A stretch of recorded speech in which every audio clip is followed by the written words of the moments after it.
Trade tensions. China's top trade negotiator is set to travel to Washington for talks in about 2 weeks. January 31, the next meeting. Meanwhile, a new bill in Congress could change the way the president is able to raise tariffs on foreign goods. It's called the United States Reciprocal Trade Act. It comes from Congressman Sean Duffy, as well as members in the White House. The congressman now joins me. Congressman Duffy, it's good to see you this morning. You too, Maria. Thanks for having me on. Tell us about the bill. Right. So you look at the president trying to use tariffs to make sure we have fair trade deals with the rest of the world. What I want to do is say, listen, Mr. President, why don't we give you the tools to actually go product for product, country for country, so you can focus directly on Europe. They have a 10% tariff on our autos. We have a 2.5% tariff on their autos. Europe has a 60.8% tariff on Wisconsin butter. We have a 2.8% tariff on Europe butter. Or you can go to China. They have an 80% tariff on our autos. We have virtually no tariff on their autos. So I want to say, Mr. President, I want to give you the tools to go product for product and make sure that we can be reciprocal. We can be 50-50. We can mirror the tariffs they have on our products. And the idea here, Maria, is we're free traders. We don't want tariffs.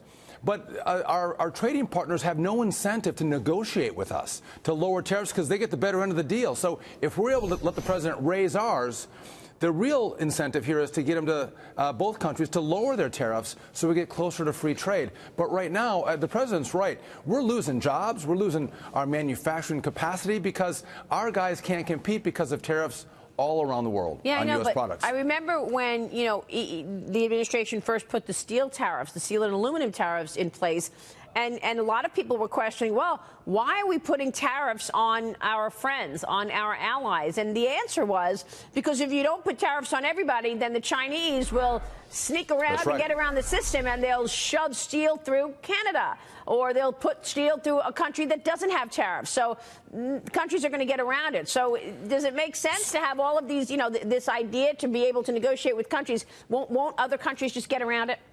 So that was an anti-dumping measure with regard to China in steel and aluminum. But just you bring up a good point, Maria. So it's not only tariffs; it's non-tariff barriers as well that say a Japan will use, not tariffs but non-tariff barriers to basically push out American producers. And so we can assess a value on that non-tariff barrier and let the president respond in kind with a barrier on their product. So you make a good point, but again, I don't like the way the president uses the tools today. I mean, we're throwing blanket tariffs all over the world. Let's let him target it, and so we can look at products and at countries and be more focused. No, this makes a lot of sense, actually. But look, in order to bring the bill to the floor, you got to open the government. Right. So it's day 27 of the government shutdown, Congressman. The U.S. Department of Agriculture is announcing it will reopen nearly half of its offices, and recall more than 2,000 furloughed employees to help farmers during the shutdown.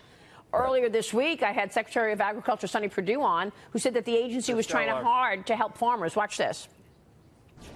We're looking at now these 800,000 government employees not having been paid, missing the first paycheck. What do you have in plans in terms of helping people who are getting hit by this shutdown?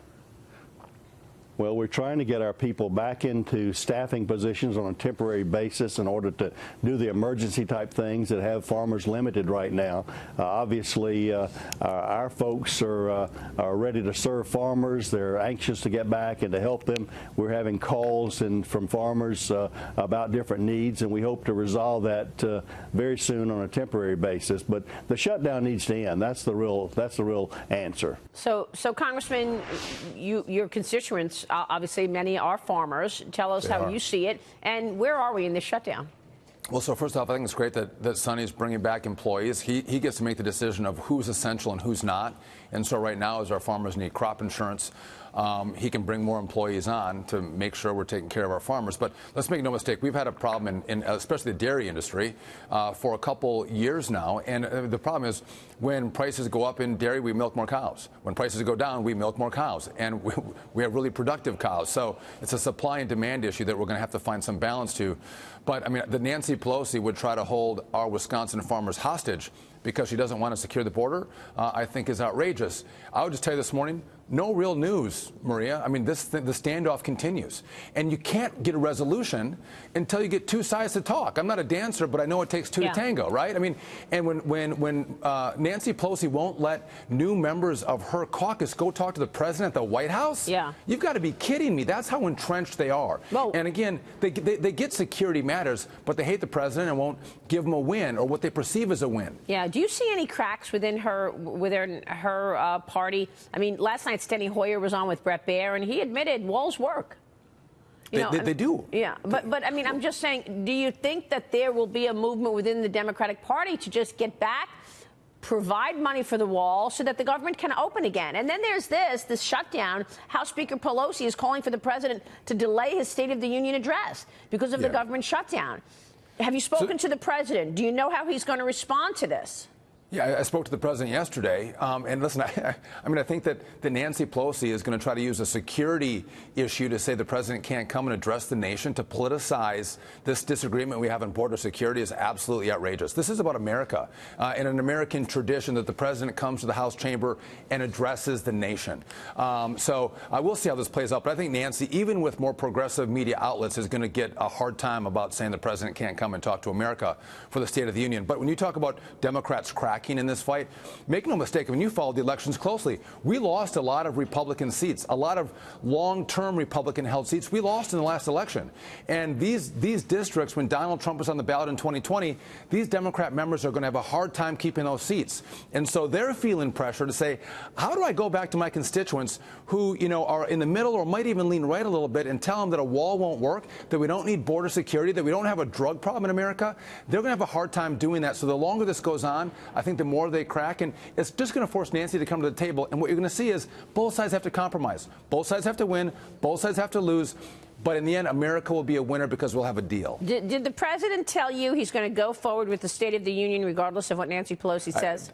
I don't think he has. Well, again, you have to be invited to the House chamber, and the Speaker gets to invite you. So I don't know how he's going to handle that. I think that was an open discussion because as I went to the White House, that news had just broke. So we'll see what he decides. Can he do it from the Oval Office? Well, listen, when you watched him give the address from the Oval Office last week, and then you saw Chuck and Nancy sit there in front of that little podium, they looked ridiculous. You want to go to the House chamber, you want to see members of Congress rise and fall. She's the Speaker.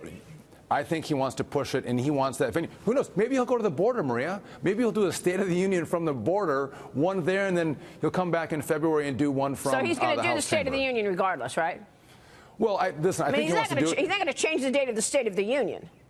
Listen, he may have to. You want to do the State of the Union in the House chamber with the House, with the Senate, and you want to address the nation from that venue, no other venue. And so I think the pressure has to come on Nancy Pelosi to cave here and do what's right by America and let this tradition continue, regardless of the petty fight that she's having with Donald Trump on the border. Thank you so much. Congressman Sean Duffy there.